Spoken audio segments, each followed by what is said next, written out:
Very warm welcome to everyone. It is indeed a pleasure to be part of this session on Beyond Survival, Strategies for Business Recovery and Rebirth. Indeed, a very relevant theme. The pandemic has taught us many lessons, most importantly, that human ingenuity and resilience knows no bounds. During the initial shock and awe of the pandemic, where life and livelihood were at peril, survival itself was a primary strategy. Soon, the innovative spirit of companies, leaders, and professionals readjusted to the new reality. This enabled that the wheels of the economy kept moving. Where supply chains were disrupted, people found ways to work around them. Where demand side was impacted, organizations reinvented business models, and businesses overall became more efficient and future fit. The second wave was horrific in impact. Still, businesses showed resilience to support employees, communities, and citizens in protecting lives and livelihood. Broadband connectivity ensured people could reach out to each other and to health and government services. Combined with cloud-based deployments, many daily needs from education, commerce, entertainment, or social networking went online at population scale. Dispersed workforce and virtual meetings became the new normal. The telecom sector, of which Vodafone Idea is a leading player, with their network warriors, kept the digital pipeline alive to keep the economy moving. The startup ecosystem and cloud players brought in innovation to educate and everything in between. As we emerge from the ashes of the pandemic, industry and businesses have become stronger and future fit. Wherever required, the government stepped in to repair the economy and the industries. Therefore, it is no surprise that in recent months, GST collections and exports have gone up. Further, with geopolitical developments, many opportunities lie ahead and will contribute to evolution of India to a $5 trillion economy. Accelerated digital consumer behavior, adoption of technology-based solutions, creating platforms supporting new business models hold the key. I know my friends and leaders on this panel have led transformational efforts in their organizations and in fact in their industries over the last 18 months. I really look forward to hear and learn from them. And I take this opportunity to introduce the illustrious panelists, starting with the moderator, Mr. Devendra Chawla. He is the Managing Director and CEO, Spencer's Retail and Nature's Basket. A veteran of retail, Devendra has led several critical operations at Walmart, Future Group, Reliance Retail, Coca-Cola, and Asian Paints. As MD of Spencer Retail, he has introduced transformative changes at the company and aligned the company with the new consumer needs and habits. Devendra, many thanks for agreeing to moderate the session. I'm sure your vast and varied experience will greatly add to the discussions. A very warm welcome to you. Thank you, Balaji. Thank you so much, Devendra. Mr. Puneet Chhatwal is Managing Director and CEO of the Indian Hotel Company Limited. As a leader of one of the leading and most prestigious hotel chains, Puneet's experience of the pandemic economy will be uniquely instructive. How the industry reinvented itself to survive restrictions and to support the new and actually respond to the new health consciousness of their consumers. Puneet has also led different hotel chains around the world and therefore can give us a larger perspective on the state and future of the hospitality industry. Puneet, many thanks for joining the panel. Thank you.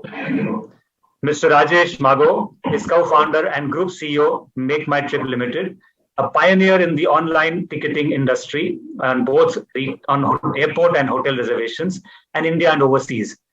Not many may know, but Rajesh was among the few key players who developed the Aadhaar Setu app, which helped the government monitor people's movement and contact with each other during the pandemic.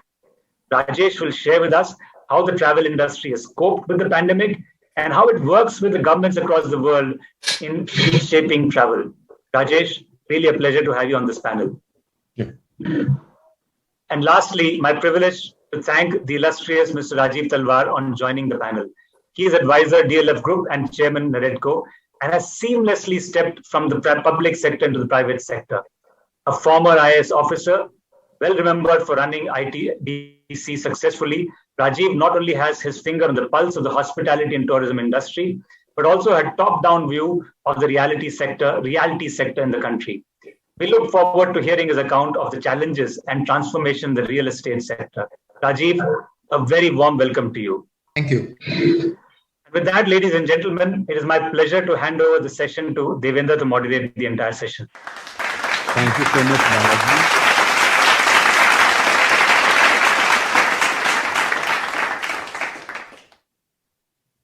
Thanks, Balaji. And today we have a very eminent panel, and we're discussing strategies for business recovery and rebirth.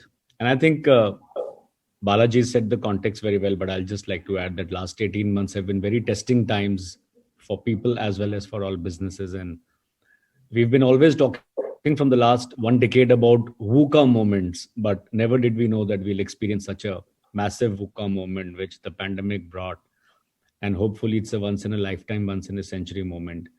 And there were no playbooks, there was no policy. Nobody knew. This was unanticipated. Nothing could have been planned, whether at the industry or even at the world stage. And then the first wave hit us. But what is really admirable is the agility and the collaborative approach, which has been displayed at all levels by people and by many, many businesses. And some of very successful ones are here with us today.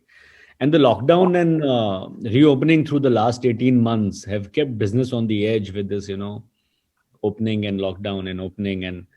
And some businesses could have got like scarred for some good time. And the survivors are trying to recover and rebuild despite frequent and unpredictable disruptions. I think enterprises have tried to adapt by taking the business online, like even in our case at Spencer's.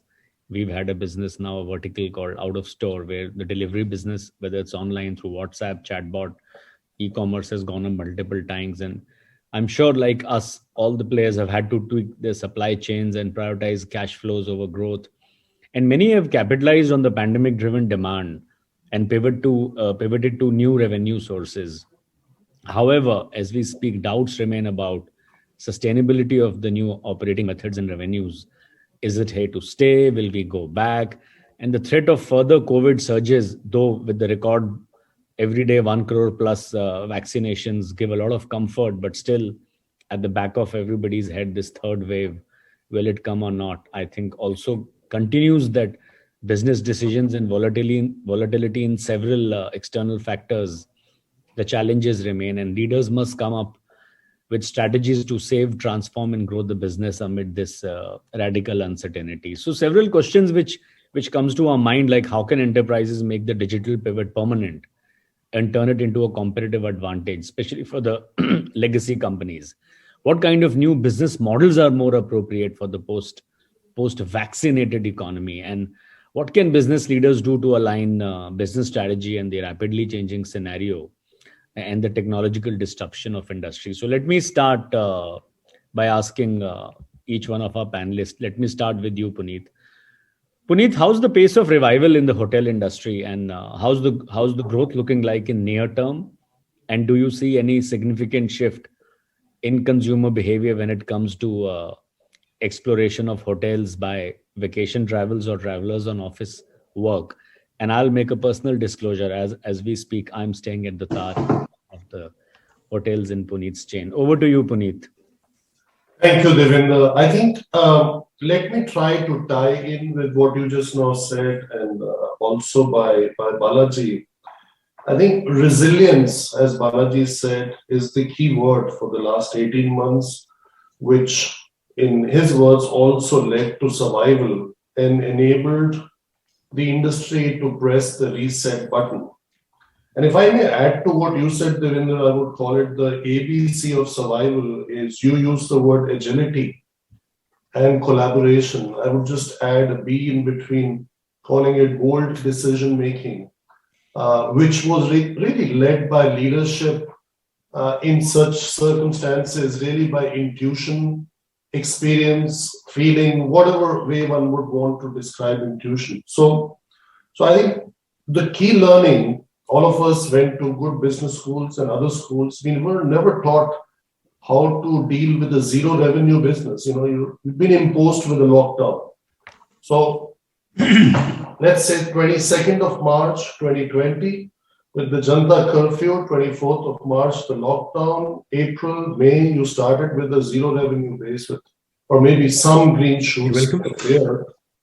And then we started seeing some recovery in September, October, November, December, and things were beginning to look good. And then comes again March, and you get the second wave. And then what happened in April and May, we saw what it was. That is one part of the story. But despite the devastation of April and May of the second wave, I can say that July, August have been very good months, and September is expected to grow in the same direction despite the last 10 days of September being impacted by the Shraddh, our Hindu tradition. So the industry, I would say, as a whole, is back at around 70 to 75% of the pre-COVID level revenues from 2019.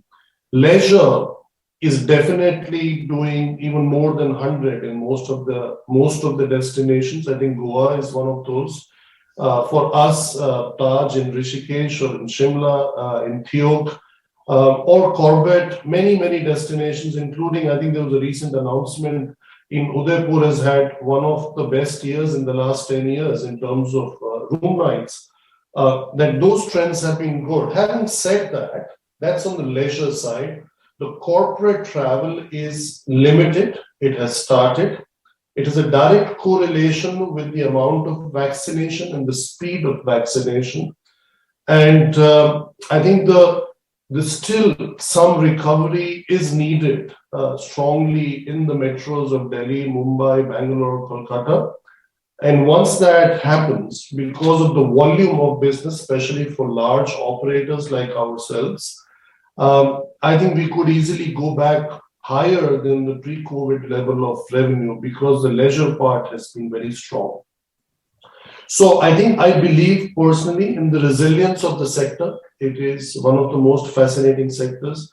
And I can't talk about any other sector because 40 years I've been only in this one. So I'm a firm believer that travel is a very important human need.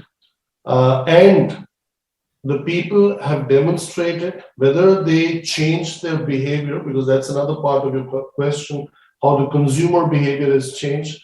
On the short term, definitely, it has tilted towards what we always talked in theory, whether we call it pleasure or we call it bizcation or any other fancy term, but basically combining business and leisure in destinations where there were a lot of open spaces and the stays could be extended instead of like a couple of days, quick turnaround business trip to a week, 10 days, 15 days, led to the emergence of a very strong segment in the homestay business, food deliveries at home. Actually, I would just call it the traditional definition of a hotel has been a home away from home. So whether you call it hospitality at home, or you call it homestays, or you call it home deliveries, these trends emerged. And as you rightly said, Devendra, I think time will tell if these trends are sustainable and are going to be like this over a longer period of time, but definitely in the shorter term, they are there.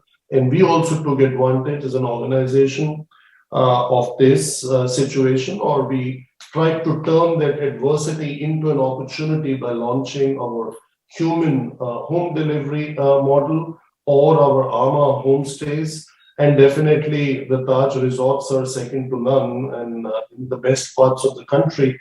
So I think we're very pleased with the way July, August, and currently September is shaping up for the industry. It is more than what we would have expected in April and May, but it's still very fragile. We need to be cautious. We need to take all precautions.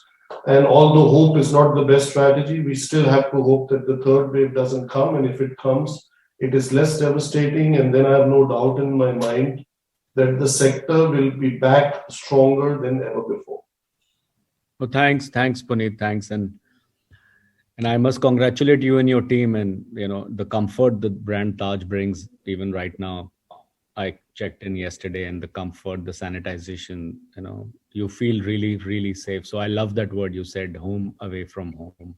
Absolutely. And let me come to Rajeev. And Rajeev, I'm sure you're aware, we've also at Nature's Basket just opened last month a store at DLF Avenue in Saket in Delhi.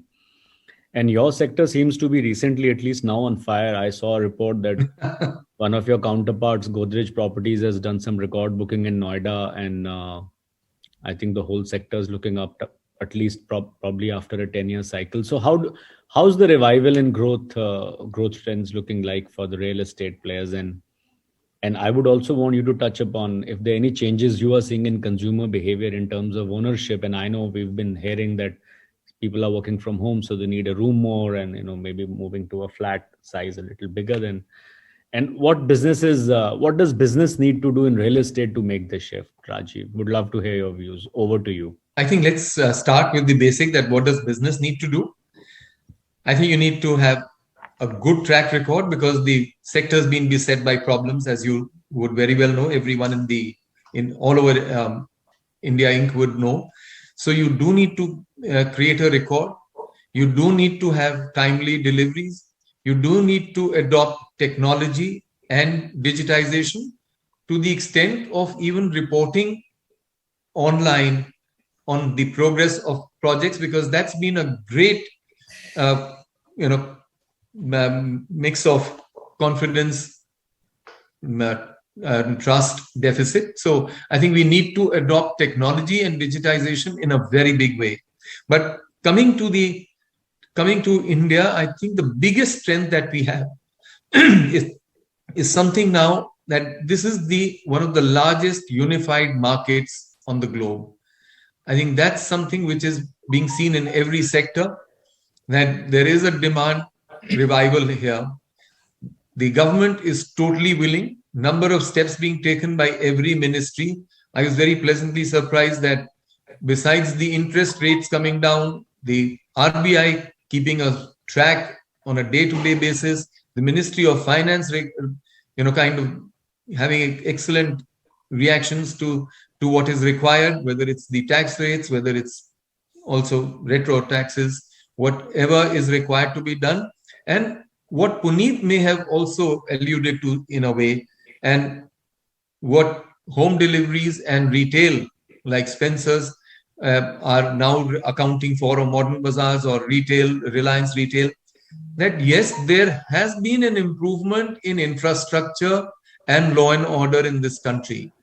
And therefore, the kind of something which we used to think was a rare holiday, 52 weekend getaways from every city. Today, you find almost entire India being dotted by people who are Indians and who are local people and who are now venturing out to stay in their homes in the hills or homes elsewhere, and yet providing a sizable market, not only for hotels, homestays, but also aviation, driving, automobiles. And you've seen something which is going actually quite unbelievably strong, as most of the speakers will say, for the last few months, and how it has been a rebirth of the Indian economic story.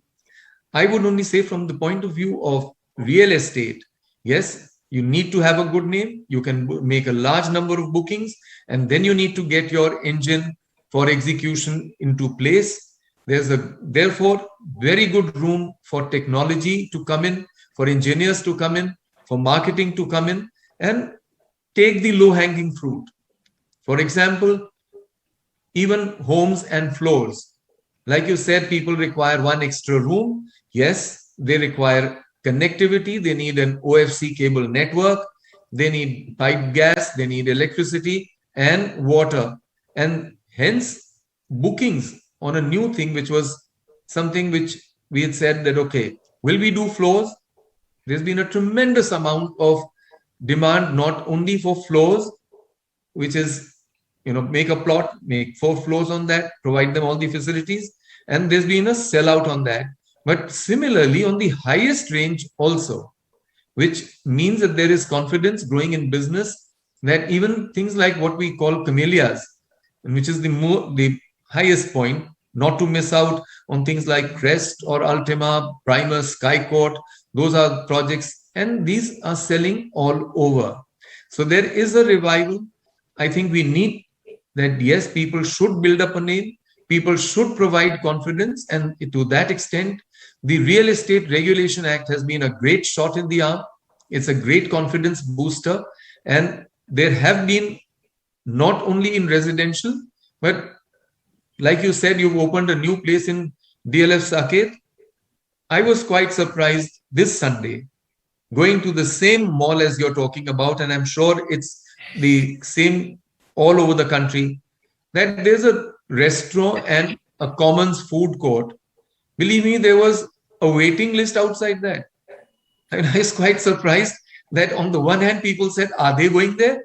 And on the other hand, I mean, people were just chilling outside Big Chill and waiting for their turn. So there is footfalls, unique. I mean, there were brands like Uniqlo and the others who were doing very well. So, I mean, Marks and Spencer's, Uniqlo, and all these brands doing exceedingly well. So there is a push up in retail. But I think the biggest boost has been on office space. You know that many and most of the centers, and with BPO taxation being now set right, there is a demand again. And let's say we all should be discussing that, yes, just two firms, Blackstone and Brookfield, have put in something like $40 billion between the two of them on leased out space. So you do have REITs which are doing very well. And you do have a large amount. I mean, we alone are building something like 30 million square feet in various cities and towns. And I'm sure the others are equally adaptive and equally excited. So there is a huge amount of construction going on. And that should bring us to reskilling as well as retraining. And if that should happen, not only the quality of education, the quality of healthcare, and to that extent, 75 to 80 crore vaccinations being done is a great booster for the Indian as a nation, but Indian government and the Indian private sector initiative, which is being reflected so well along with the government. I would, of course, like to place before all of you, I think the biggest market will be in mass housing.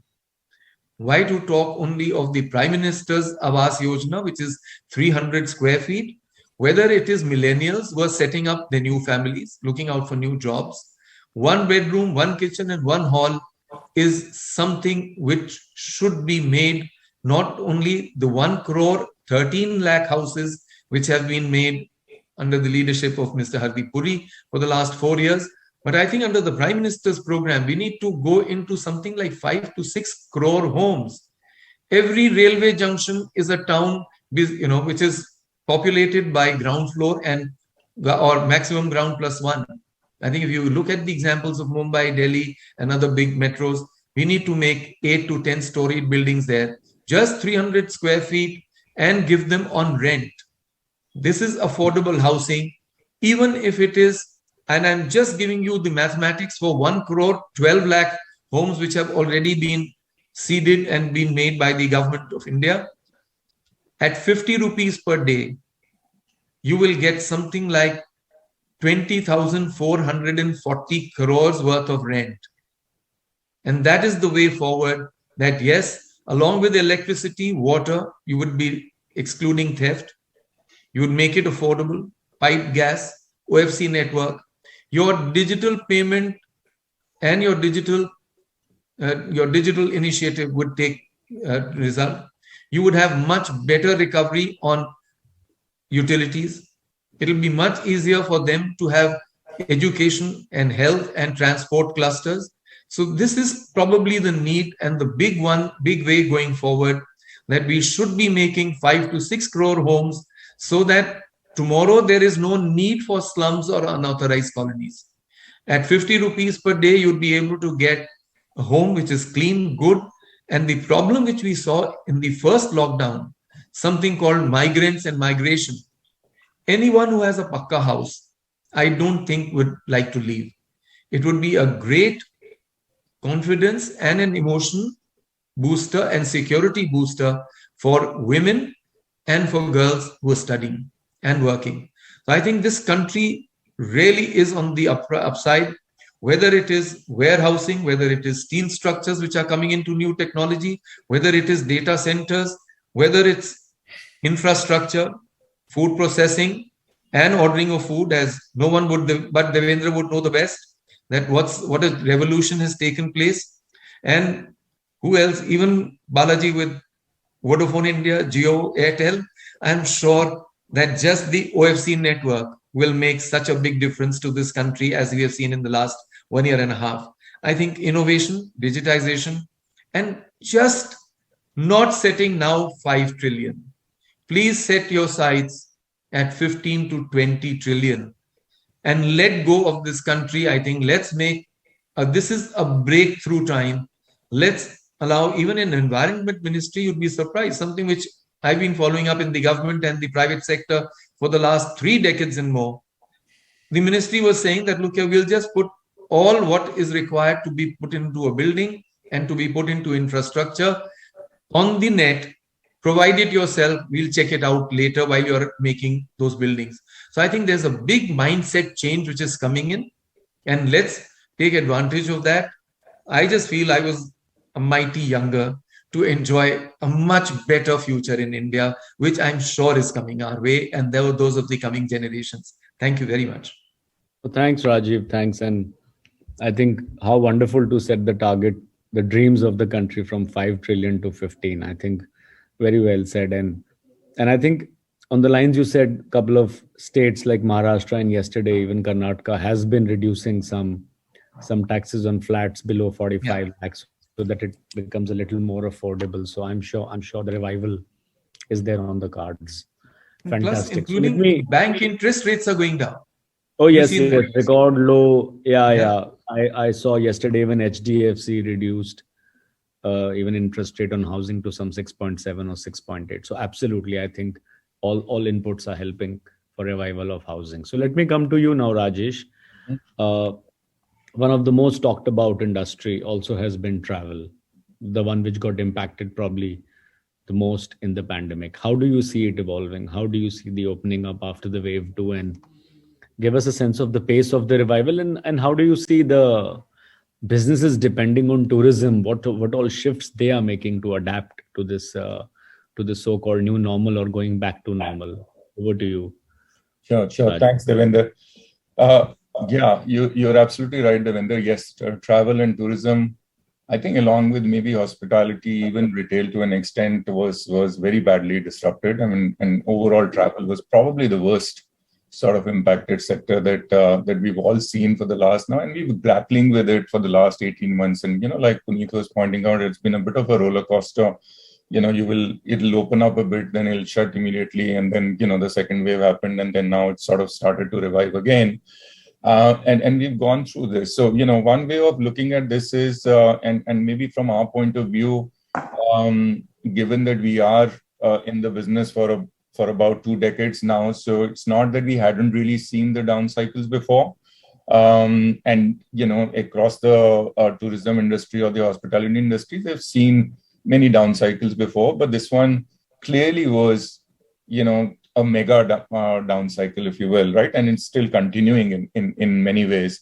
And then therefore that called for obviously, different sort of reaction as well, right? Immediately you had to do it, if the revenue had to go down to 0 or 5%, then, all that what you had to do, and across the industry that happened, that you had to immediately, from a short-term standpoint, just to go back to the drawing board and attack the cost structures and so on, right? So just try to bring that into whatever shape and that you can do. That was really the immediate task in hand at that point in time.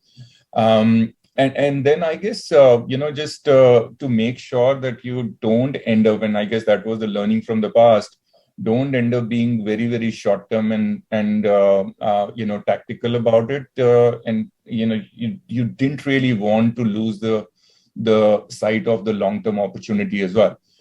Even during the difficult times, we've all seen that there are many opportunities where many new opportunities sort of emerge as well. And at least from our point of view, then we kept our sort of eye on those opportunities as well. One thing was clear, and I think Puneet alluded to that as well, that we did not really change our long-term view on travel. And the reason why I say that is that, I think Rajeev, Puneet, both were trying to say similar stuff, that when it comes to experience, and it is the inherent nature of the human being is that he or she has to go out and experience. And, all the examples that have been shared already, call it revenge buying, call it revenge, just stepping out and experiencing, whether it is a dining experience or it is a travel experience, was bound to happen. And we saw that post wave one, and we are actually seeing in an accelerated pace, even post second wave as well. Where leisure segment is on tier, like literally people are just going out and spending and experiencing. In fact, the frequency of taking break and all has changed because, there has been also flexibility to work from home kind of a thing, right? So there is a staycation or a vocation kind of a concept that has come in. So it's not that people are now necessarily waiting for long weekends or the holidays. The people are just basically saying, okay, why don't we check into a place where, call it homestays, call it premium property, just secluded, peaceful, where you can you'll have a great Wi-Fi, and then maybe during the day you would log in for your meetings and you'll do your work.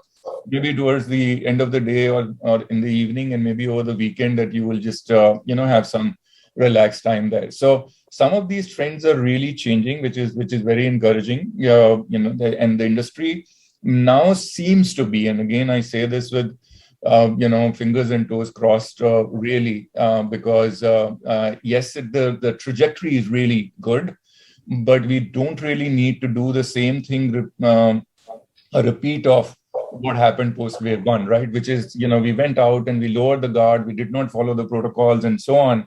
And then guess what? Wave two was very, very intense, as we all know. So you don't really want to get into that situation. Vaccination clearly is going to help. So that's really, the momentum is going to help. I think, one of the things that, at least from our point of view that we've seen, and it's not necessarily short and midterm, I'm just saying from an opportunity for India standpoint, I think it's a great opportunity for India to up the game for the domestic travel market. Because, by the way, all of this recovery so far that is happening is domestic travel only. And international, as we all know, is to be still grappling with, and there's hardly any, maybe, lower double-digit sort of recovery that has happened on the international travel.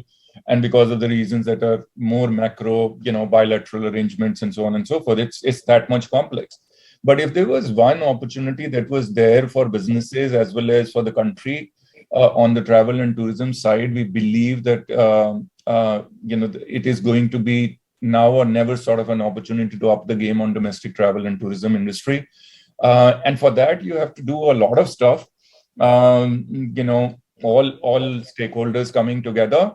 But there is a lot of sort of improvement in and that would mean that you have to spend a huge amount of money and investment in improving the infrastructure across the board. And I think the destination experience holds the key, and that is one area that and we are trying to see whatever that from our point of view we can contribute to that we should contribute. So that's sort of one, I think, a very big opportunity that is in front of us. From a long-term standpoint, international would also come back. Some of the segments may shrink a little bit, and business travel is unfortunately going to be one of those segments. But all other segments are likely to come back. Call it pilgrimage travel, call it visiting friends and relatives, or leisure travel, etc. They're all going to come back. I don't think that's going to be the safety fear, or the fear of safety rather, is just going out of everybody's mind thanks to vaccination and all that. People are just going out there and trying to experience the world. I don't think that inherent demand is going to change. But from our business standpoint, we also saw an opportunity that I think it was a great opportunity during the down cycle when the core business is not happening. While that you keep looking at the opportunities that you would see in the core business as well, but also see if there are any complementary adjacent businesses or adjacent lines, or the ancillary sort of services that could complement your core business. Was there an opportunity to sort of look at some of those as well? And I think we did end up looking at a couple of them. And it's important for you to be able to, I think it's also a learning from this, prolonged crisis, if you will, that you would also want to keep your mind open to looking at some of the other avenues. For example, for our core business, believe it or not, and, when we launched it and everybody came back and said, listen, you must have gone mad that you've launched in GCC in the middle of pandemics. We were ready.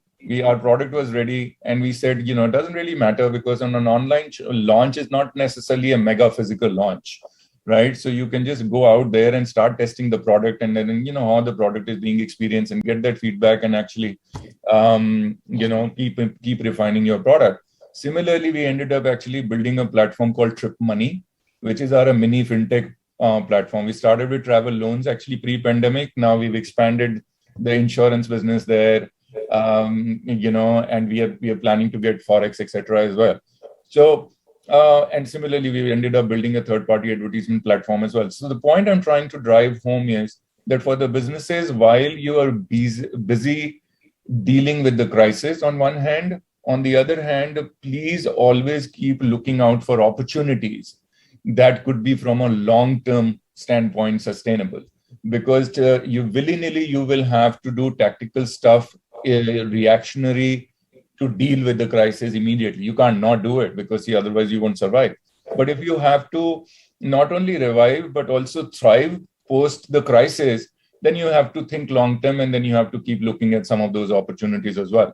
And I guess that's the way, we sort of looked at it. Maybe I'll just touch upon a little bit on digitization, your original question that you mentioned. From our point of view, thankfully, because we've been in the online business, so that wasn't really a challenge. But for the businesses like you gave your own example, if we have to sustain that, and I've seen that over the 2 decades from the offline world or whether it is retail industry or any other industry, unfortunately, I think that we've been all these while we didn't really need pandemic to adapt digitization or technology, right? Because it's been going on for like 2 decades and tremendous amount of innovation happening. I think it has to be, we will have to just come out of that denial mindset and accept that it is going to be the future and therefore invest seriously behind it.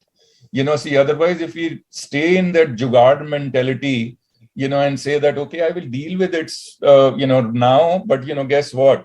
We'll fall back to, or go back in our own sort of conventional comfort zone. I don't think that's going to help. I think if there is one thing that businesses should absolutely learn from this crisis is to, accept technology, adapt, and proactively invest behind it. And overall, when it becomes scalable, economics and everything else actually falls in place. So that's something that I thought I'll just touch upon it because I've seen people and the businesses just not been able to come to terms with and saying that, listen, do we really need to and not? But now guess what? This pandemic has clearly told everyone that this is going to be probably the future. No, thanks, Rajesh. Thank you so much. And I think it's such a pleasure now. Last couple of weeks, I've been taking some flights and to see life as usual, though obviously with all precaution and care. And the flights were full, at least in which I was there. Yeah. And I think the revival is good. And I like that part of no jugaad and actually, doing like for sustainable long term. I think being mindful of time, we were allotted time till 3:10. I think we are over on our time, but I will just ask one question, and my request is, since we have already overshot 30 seconds, answer one. Rajesh, there's a question for you. Mm-hmm. And when I see on real estate, so I'll ask Rajeev. So Rajeev, first for you, 30-second one. It says, do you think the pandemic will lead to inflation in real estate?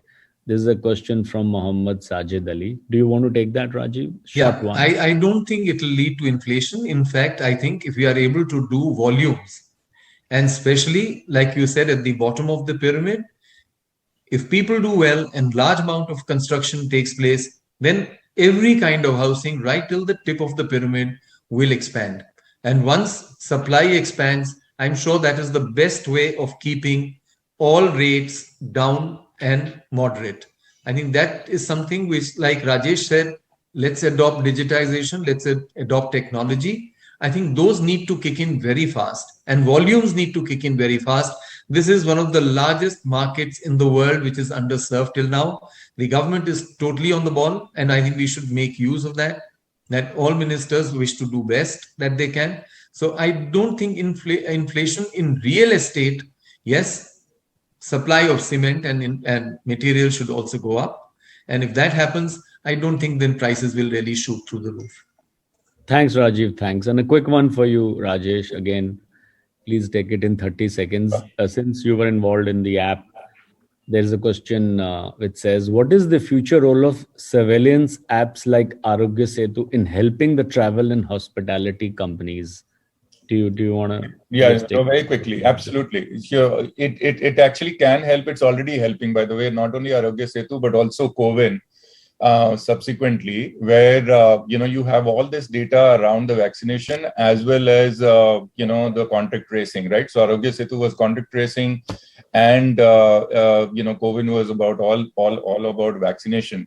And we've actually started to digitize all of that and also try to put it at one place where you can actually just take your smartphone and show all the data at one place at the airport, and it could be a frictionless, seamless experience. So absolutely, this could have not only for the domestic travel, but it could actually help open up the international travel as well. No, thank you so much, Rajesh. I think that would be all. Balaji, over to you. Back to you at AIMA. You guys have a session at 3:15. It's already 3:14, so close it here. Splendid.